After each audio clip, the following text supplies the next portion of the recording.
DOT is providing us with updates on what their division readiness actions are taking place out there. They're getting the roads ready to make sure that they're cleared as quickly as possible.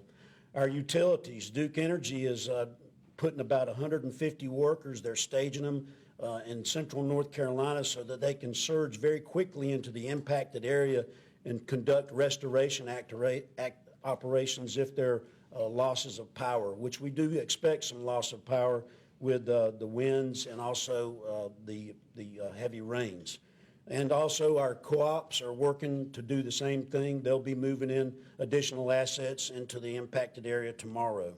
We have activated some resources. We've activated 6 light medium tactical vehicles, which are high water trucks, if you will. And we've also activated 2 Humvees from the North Carolina National Guard. I believe that's around 19 soldiers. Some of them are staged in Kinston. We have some of them staged in New Bern, and we already have a request from Pamlico County for a couple of those trucks to be sent down there and help them if they have any issues. We also have activated 2 Type 2 swiftwater rescue teams, one from Buncombe County and one from Charlotte-Mecklenburg, which have a total of 4 separate boats. They have night vision goggles for night ops, and they're able to be deployed wherever there's a problem. Currently, we have no request for those swiftwater rescue teams, but they'll be standing by in New Bern and Kinston if needed. We also have 96 other swiftwater rescue team technicians, along with 27 boats on alert if needed, as well as the Hilo Aquatic Rescue Teams with 3 platforms, the Black Hawk helicopter from the National Guard, the Lakota helicopter from the National Guard, and the Bell 407 from the State Highway Patrol. Of course, we can't launch those birds until after the storm passes, but they'll be ready tomorrow once it passes and if we have any need for aquatic rescue. The Eastern Branch counties are pretty much monitoring the situation. Several of them have activated their EOCs. I can tell you that Hyde County yesterday declared a state of emergency for their county and issued a mandatory evacuation order for Ocracoke for their visitors. And that was done yesterday at 5 o'clock. They've also ordered some pumps to help them keep their roads clear and they ordered the pumps from forestry. Carteret County and Pamlico County they're going to do an early release on their schools today. Red Cross has 12 shelter teams and some emergency response vehicles ready to deploy if needed. We continue here to coordinate with our partners in Florida, Georgia, South Carolina, and Virginia.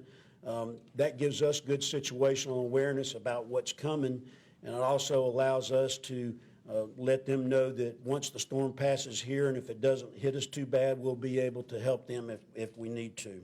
The governor, as you well know, signed a state of emergency for the 33 counties in eastern North Carolina yesterday, and that really helps us get resources like those swiftwater rescue teams and the National Guard assets out there in the field and deployed downrange to help our local partners. He also signed a transportation waiver, and this is also helpful for getting those utility trucks out there as quickly as possible to ensure that power gets restored. So we thank the governor for signing those documents. It really makes the process go a lot quicker and a lot more efficiently. We can tell you that transportation waiver also helps our farmers to get their crops out of the field before they get too saturated. So that's what we're doing at this time. I just want to thank the governor again for signing the state of emergency and the transportation waiver. Like I said, it really helps us out in our operations, sir. Right. And I'll turn it back over to you at this time, sir. Thank you. I do want to emphasize to the agricultural community, we are having a lot of people trying to get certain crops up and out, and we have lifted the weight restrictions. So I want to make sure our DMV knows that also, and our troopers know that. This last 24 hours, the next few hours are going to be very important to members of our ag community with regard to the work they need to do in anticipation of heavy rains. I also want to let you know that we've offered help to other states. We've got great cooperation with our neighboring states dependent upon where this storm goes and where it's, what area is going to be more severely impacted. We're ready to help each other. Depending upon what the circumstances are. Again, Mike and myself, we've got a great relationship with our fellow governors and him with his emergency operations directors. So we're going to see who gets hit the hardest, and hopefully no one will get hit hard at all. Again, our goal is to be over-prepared and underwhelmed when it comes to this storm. We want everyone to please be safe, especially with any high waters on our roads or in the ocean or on rivers and streams, especially in eastern North Carolina, the Kinston, Greenville areas of North Carolina. Those rivers can rise, as we know from previous storms, very, very quickly, and please stay away from those streams and keep your kids away from them also. And please do not drive your car through any flooded roadways. Not only you're putting yourself and your family at risk, you're putting our emergency operation people at risk and our troopers. So please be smart during the next 24 hours. Let's get through this storm, and let's all get to enjoy a wonderful Labor Day, whether it be up in the mountains with the Apple Festival or those remaining days that we have on our coastal communities. So with that, we'd be glad to answer any questions. I also do want to thank a lot of our local partners. I especially want to thank Buncombe County and Charlotte-Mecklenburg for their swiftwater rescue teams. This is extremely important to have those available in case we need them within a very quick period of time. We've got great partners in local governments, both county and city, and we really do appreciate it. So be safe and don't put other people in jeopardy. And with that, we'll be glad to take a few questions. I'll probably have Mike answer most of the details, although he's given me incredible reports during the last 24 hours and our team. If you could just state your name and also who you represent, I'd appreciate it. Governor Ed Crump with ABC 11. Yes, Ed. Just wondering, in the last 24 to 48 hours, do you feel better about what you're hearing this morning or worse than you did 24 to 48 hours? I think we feel better.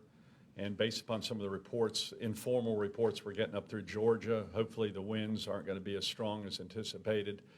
I think our biggest concern right now is if there's any stalling factor. But based upon the weather forecast that I got this morning, they don't anticipate a stalling factor of the storm hovering over one central area, which is, as you know, in the past, North Carolina has had to deal with that. So we want this thing to move in and out as quick as possible, with as little damage as possible to trees, utilities, to roads, and to people. We always run that risk, though, right, because of our coastline. I think it was Hurricane Bonnie that set it. That's correct. Again, right now, I think we've gotten pretty good word. They feel pretty positive it's going to keep moving, but that's why we're going to be over-prepared, and we hope to be underwhelmed. And we're always anticipating the unexpected, based upon past experience. And as you know, one of the storms we had last week, one of the major storms hovered over South Carolina, primarily the Columbia area, and there was no anticipation of that whatsoever. And I know my good friend Nikki Haley had to deal with that for months to come, and they're still recovering from that. But I think the weather forecast we got, they feel pretty confident at this point in time. Things can change, and we're going to be ready for that change if it does happen in North Carolina. I firmly believe we have the best emergency response team in the United States of America, and sadly, we've gotten a lot of experience in the past 3 years as a result.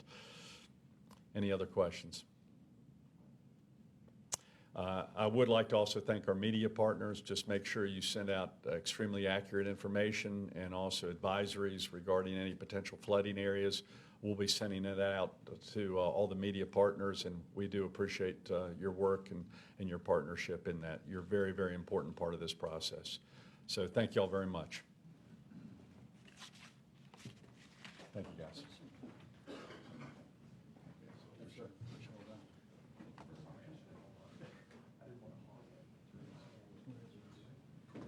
This has been a UNC-TV weather information update. We now return you to our regularly scheduled programming.